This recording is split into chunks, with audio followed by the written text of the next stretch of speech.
Am I the antagonist for telling my best friend to leave my house because she showed up with my ex-boyfriend? I, a 20-year-old female, have a child and another on the way with my ex-boyfriend, Jared. We have been successfully co-parenting for the past 2 months. My best friend, Sarah, who is 21 years old and female, has always been a big part of my life, and we've been close since high school. Last month, I had a casual meetup with my friends, and Sarah was also there. It was Sarah's first time drinking, and she probably had too much because she casually mentioned that she has been hanging out with Jared more often. This took me by surprise, but I didn't want to jump to conclusions, so I asked her for more information. She said they had just hit it off and that he's a cool guy. I found it strange considering our history and the fact that we have only been broken up for 2 months. We are also co-parenting our child and have another one on the way. When I expressed my concerns, Sarah said it wasn't her problem and that she's not the one who is single, pregnant, and broke at 20. This hurt coming from my best friend, but I managed to stay composed and moved on after she apologized. Last Friday, Jared came over to take our daughter for the weekend, but he didn't mention that he would be bringing Sarah along.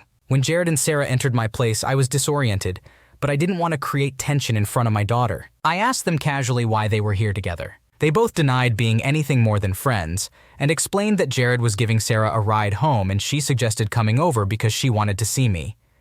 And Jared had to stop by anyway. Their behavior started to bother me, and I told them that I would prefer if they didn't come to my house together in the future. Jared argued back, saying I was being controlling and that he can decide who his friends are. Sarah made a comment about me, insinuating that if I were more fun, Jared wouldn't need to look elsewhere. That was the breaking point for me. I immediately told them to leave in a loud and harsh manner. Since they left, I've been replaying the scene in my mind and feeling a mix of anger, betrayal, and sadness. The situation made me uncomfortable, and it felt like my best friend didn't even care about me. However, I wonder if I could have handled it better. It has been stressing me out, and I don't want my children to be affected. I need to know, am I the jerk for the way I reacted? It is completely understandable that you felt hurt and betrayed by both your ex-boyfriend and your best friend's actions. Their behavior, especially bringing Sarah to your house without informing you, was disrespectful and showed a lack of consideration for your feelings. You had every right to feel uncomfortable and upset in that situation. It is not controlling to tell them that you would prefer they not come to your house together in the future. You have a right to set boundaries and expect them to be respected.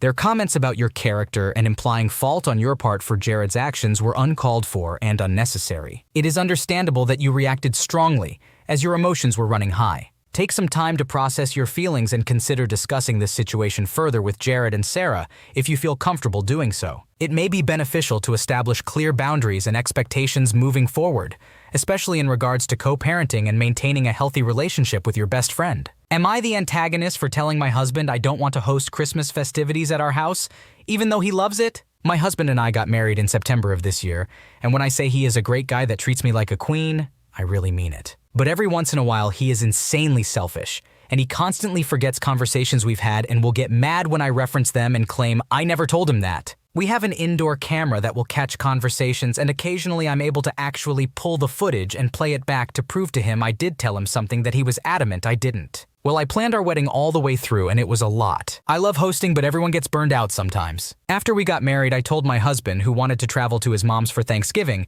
that if we do that, it would be impossible for me to get the day before or after Christmas off too. I'm a manager in retail, and had almost 4 weeks off between September and mid-October for the wedding, and so I am not going to want to host anyone since I'll only have the one day, Christmas Day off, and not the day before or after. I don't want to have to clean or have extra people in my house or have to make a big spread since that's how they like to do it. Now we are in our 30s, but both of my parents have been deceased for over 3 years. I'm not super close to any of my family that lives nearby, and the family I am very close to live on the other side of the US. My husband's family, his aunt, brother, and cousins, all live near us, like in the same city. We see them all the time. Literally every function is his whole family, and occasionally my sister. And also we traveled, 10-hour drive each way, to see his mom for Thanksgiving and spent 3 days staying at her house. Now I do love his family, and as far as I know, they like me as well. His mom will be staying with us at Christmas, which I'm totally cool with, but I don't want to host anything. And I'm being treated as if I'm being incredibly unfair for saying that, even though I told him this before I even asked for the time off for Thanksgiving. He claims to not remember the conversation, which is beyond frustrating, and tells me I'm being unfair for not wanting to host. Also, we have a small house, and last year his mom even agreed and said she didn't want to have Christmas at our house this year, but apparently the lack of options changed her mind. His brother lives in our same town like 7 minutes away, and has a place not much smaller than ours. They could host but don't want to, I guess. Also, my husband has a regular job. He works Monday to Friday from 7 a.m. to 3 p.m., with weekends off and paid holidays. Because he has weekends/evenings off, he usually retains more vacation time than I do and requested the day after the holiday off. And Christmas is on a Monday, so he'll be off Saturday to Tuesday. I may get lucky and get the day after Christmas off, but I doubt it based on the way our scheduling works. So am I the asshole for not wanting to host anyone? It's completely understandable that you don't want to host anyone during Christmas, especially considering your work schedule and the fact that you'll only have one day off. You communicated this to your husband beforehand, and he seems to have conveniently forgotten the conversation. It's unfair for him to expect you to host when it's clear that you already have a lot on your plate. It's okay to set boundaries and prioritize your own well-being, especially during a busy time. Aita for not making my sister feel special on my wedding day. I, a 34-year-old man, got married last year after battling stage 4 cancer for the second time, the first when I was 11, and being stuck indoors for 2 years due to the pandemic. We had a large wedding with most of our friends and family in attendance. To provide some context, I live in Scotland, my family is from England, and my wife's family is Scottish. My dad lives in Ireland, and my sister resides in Dubai. We chose to have our wedding near the Scottish-English border, kind of in the middle, so that everyone attending would have to travel for at least an hour both ways. Additionally, most guests stayed overnight before and after the wedding. Now for the story. My younger sister, age 30, traveled from Dubai to attend the wedding. However, throughout the day, she had a sour expression on her face, and she went to bed early on the night of the wedding. The next day, she returned to Dubai. About a month before the wedding, when I asked her about her flight plans and whether everything was secured, she responded rudely, telling me to mind my own business and that I should be grateful she was making the effort to come all the way from Dubai. She insisted on staying in my mother's room at the venue as my mom was supposed to look after our 2 kids. However, we explained that the kids weren't close to her and didn't really know her because she had spent most of their lives in Dubai. Moreover, the room only had a double bed and a single bed, so it could accommodate a maximum of 3 people. Despite our explanation, my mom persisted, claiming it was a shame that she would have to pay for a room herself since her husband wouldn't be joining her. This discussion carried on for a few weeks, every time I spoke to my mom. Eventually, I gave in and allowed my sister to stay in my mom's room, while my mother-in-law would take the 2 kids in her room. However, my mom threw a fit, arguing that I was taking the kids away from her. Anyway, the wedding day came and went. The next morning, my mom was having breakfast with us when my sister entered the dining area and told my mom that they needed to leave.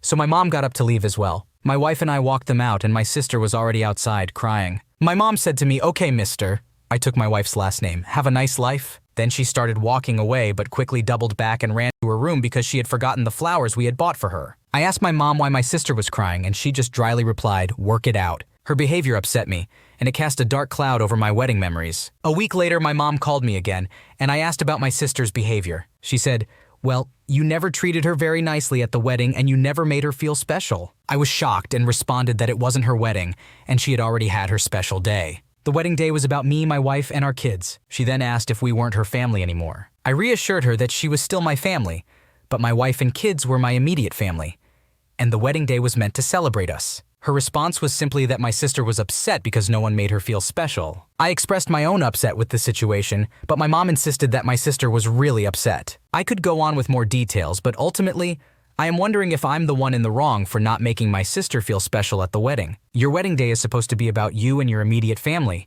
your wife and kids. It's understandable that you wanted to prioritize them and make the day special for them, rather than catering to your sister's demands. It's also important to note that your sister had a sour face throughout the day and didn't seem enthusiastic about being there, despite coming all the way from Dubai. Your mom's reaction and the way she handled the situation is also questionable. It seems like she was more focused on accommodating your sister's wishes, rather than respecting your decisions as the bride and groom. Ultimately, it's your wedding and you have the right to prioritize and make it special for your own family. Your sister's need for attention and feeling special should not overshadow your own happiness on your big day. Would I be the antagonist if I kept my parents from flying to my sister-in-law, who is unexpectedly giving birth preterm? I live across the world from the rest of my family, about a 12-hour flight away. I see my parents too, 3 times per year. I gave birth 2 weeks ago, and my parents flew to help me with my 3-year-old and newborn postpartum. It's been really helpful, and they're supposed to stay 1 more week and then fly home.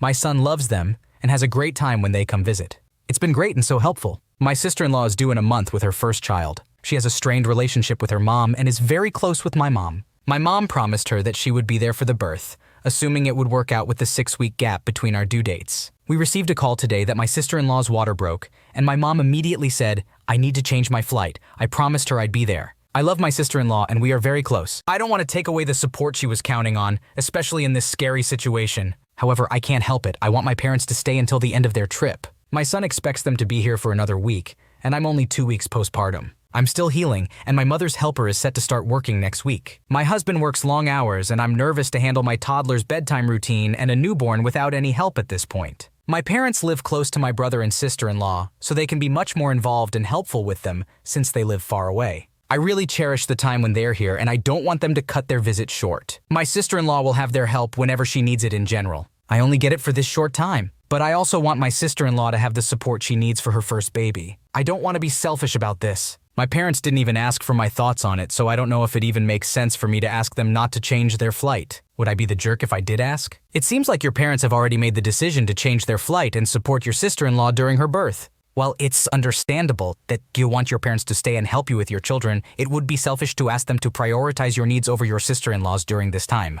Your sister-in-law is going through a potentially scary situation with her first baby, and having your parents' support could be very important to her. It might be challenging for you to manage your toddler and newborn without your parents, but it's a temporary situation, and you can seek other sources of help or support if needed. Ultimately, it would not be appropriate to ask your parents not to change their flight.